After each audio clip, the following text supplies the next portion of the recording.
Tomatoes are pretty much the most desirable crop in everyone's gardens. Here in Shelby, North Carolina, it would not be summer if we didn't have 2 slices of bread, a slice of tomato in between with some Duke's mayonnaise. And in this video, I'm going to show you 7 mistakes to avoid. That way you have plenty to share and you can outdo your neighbors. For those of you who don't know me, my name is Justin Lane and I've been managing my family's garden center business for the last 10 years. And I make these videos to dispel the myth of a green thumb and prove that anyone can be a successful gardener. With that said, let's rock and roll. The first mistake to avoid is choosing the wrong type of tomato. Basically, there's 2 types, indeterminate and determinate. Always remember determinate as like the plant has a determined height. Determinate tomatoes are naturally more bushy and compact. They grow vertically about to 4 feet, and once the vertical growth stops, you get side shoots. An added benefit of them is the fruits tend to ripen up a bit earlier.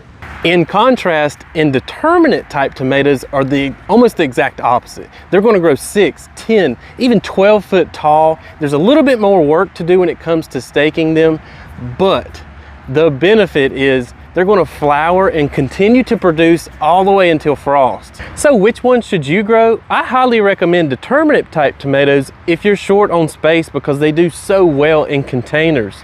But if you have a little bit more options, maybe you have raised beds or you're doing traditional gardening, indeterminate types will be great because you're going to get a harvest all the way until frost. Now, if you want to pause here and take some notes, I'll give you my favorite determinate and indeterminate types of tomatoes. My favorite determinate types include Roma, Rutgers, Better Bush, and Celebrity. Some of my favorite indeterminate types include Cherokee Purple and Brandywine if you love heirlooms, but if you want to try something that's a little bit more disease resistant, Big Beef, Better Boy, Goliath, and even Super Steak are great varieties to try.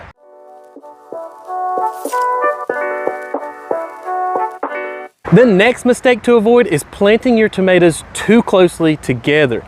In these raised beds here, this one's about an 8 foot by 4 foot, and I've got 2 rows of 4. They're spaced approximately 2 feet apart, and the reason I do that is because these are indeterminate types. They're going to get very dense and full at the top, and I don't want neighboring plants to shade each other. This is going to cause disease and a lot of other problems you don't want in your garden. Now, it can be very tempting when growing determinate tomatoes in a pot to put 2 or 3 all together, and this is a very bad idea. They're going to compete with one another, and again, you're going to have them shading one another out later on. This is not going to be a good thing because you're going to have a lack of airflow. It's far better to put 1 tomato per pot and at least use a pot that's a 7-gallon or bigger. That's what this is, and the diameter is at least 12 to 14 inches. Don't use anything any smaller.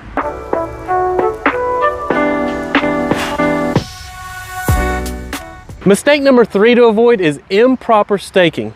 Now again, with the determinate type tomato in a pot, a tomato cage will probably work because again, they're only going to grow up maybe 4 foot tall. But with an indeterminate variety, you're going to need something a bit more supportive.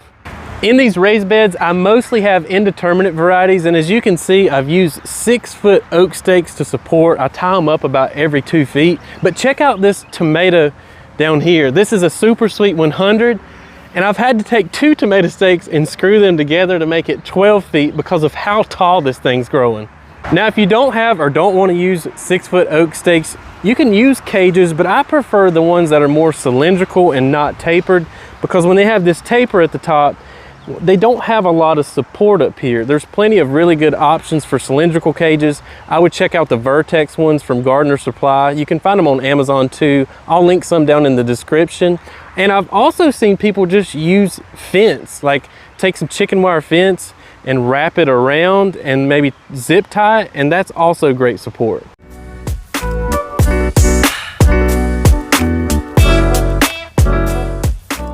Mistake number 4 to avoid is watering your plants from the top. Now, I've mentioned this in some of my other videos, but I want to remind you that tomatoes are especially susceptible to diseases like blight. And when you're watering from the top, this creates wet foliage and extra humidity, and this is a breeding ground for fungus spores.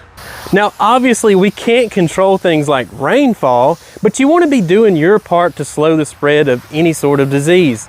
Now, this has been an exceptionally dry summer so far, and it's no coincidence that I have zero disease, even on my heirloom tomatoes.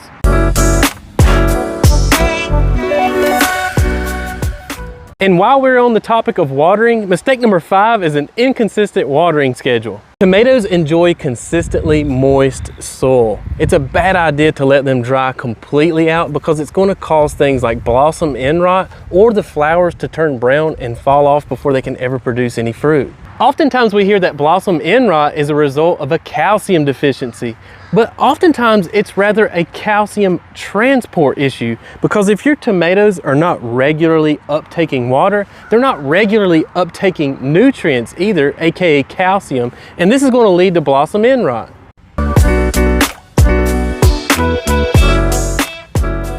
Mistake number 6 is over or under pruning. Let's talk about over pruning first.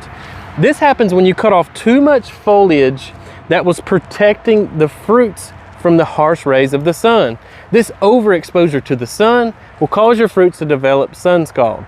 You will be able to recognize sun scald pretty easily because on the actual fruit where the sun's hitting it, it's going to turn like a white blister, and this will cause the skin to kind of thin out, and it's going to invite rot or insects in, and you can eventually lose the fruit. Now you may be wondering, if this is true, then why aren't my tomatoes developing sun scald? Because they are pretty exposed right now.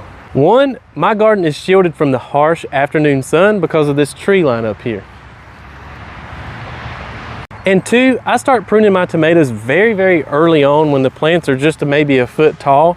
So the fruits that are developing are being exposed to the sun the whole time, and there's no shock. Now, when it comes to under pruning, if you're growing a determinate type tomato, I recommend hardly pruning at all, just the lower limbs that are exposed to the soil, like this one.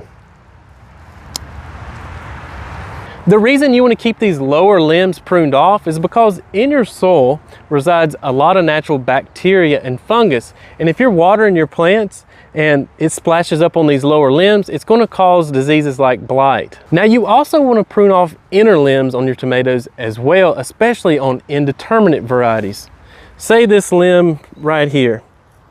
I may take that off because it's going to open up the middle of the tomato plant, causing a lot of airflow, and we all know by now that airflow is a good thing because it's going to help prevent disease.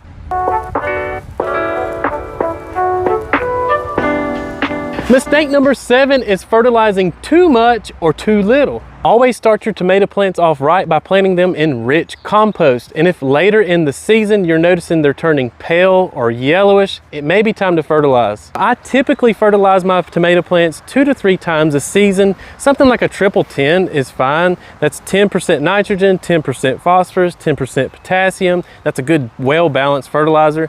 There are also lots of fertilizers on the market that are tomato and vegetable specific, and those are going to work well as well. Now, it just so happens that today I'm going to fertilize my tomato plants. It's time. If you've been watching this channel for very long, you know that I love fish emulsion fertilizer. It's a liquid soluble fertilizer.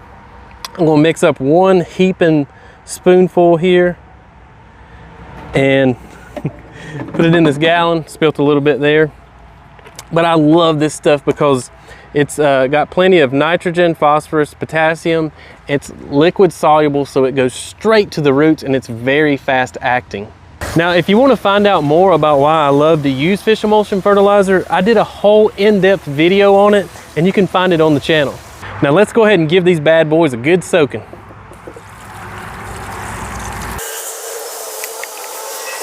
It's important to note that you can over-fertilize your tomatoes as well. You'll know you've done this when the tops of your tomatoes turn white and maybe even a little bit of a brown color. And it's important to really flush out the soil with pure water and try to get some of those salts out. I have definitely done this before. That's why I do love using fish emulsion fertilizer, because it's a lot less likely that you're going to burn your plants. That's it, folks. Your plants are going to be jumping for joy if you avoid these 7 mistakes. I have really enjoyed making these videos, and I love watching this community grow. If you want to join, make sure to hit that subscribe button and notification bell. That way you're going to get updated every time we release a new video. Till next time, become a plant person.